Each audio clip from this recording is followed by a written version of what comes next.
রব্বুল আলামিন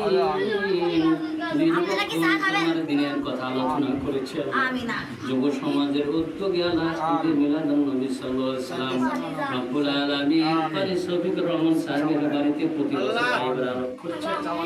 আয় আল্লাহ, প্রথমে তোমার কাছে তওবা করছি, আমরা বলি আস্তাগফিরুল্লাহ আস্তাগফিরুল্লাহ রব্বি মিন কুল্লি যামবি আস্তাগফিরুল্লাহ। আমাদের তওবাগুলো কবুল করে নাও, আমাদের জীবনের সমস্ত গুনাহগুলো মাফ করে দাও। সামনের দিনগুলো আল্লাহ আমাদেরকে আল্লাহ তোমার দিনের পথে থাকার তৌফিক দান করে দাও। রব্বুল আলামিন সবাইকে আল্লাহ মাফ করে দাও। এই আয়োজনটা যিনি করেছেন তাকে মাফ করে দাও। তাতে মুসিবতের দিনে আল্লাহ তাকে নবীজির শানে আল্লাহ তুমি সুপারিশ দিয়ে জান্নাতে প্রবেশ করে দাও। রব্বুল আলামিন আমাদের ছেলে মেয়েদেরকে আল্লাহ নামাজি করে দাও, সবাইকে আল্লাহ ইসলামমুখী করে দাও। আল্লাহুম্মা আমিন। আল্লাহ যারা নবী রাসূল পালন করেন আল্লাহ আল্লাহুম্মা আমিন, আল্লাহর সাথে থাকার তৌফিক দান করুন। আল্লাহুম্মা আমিন।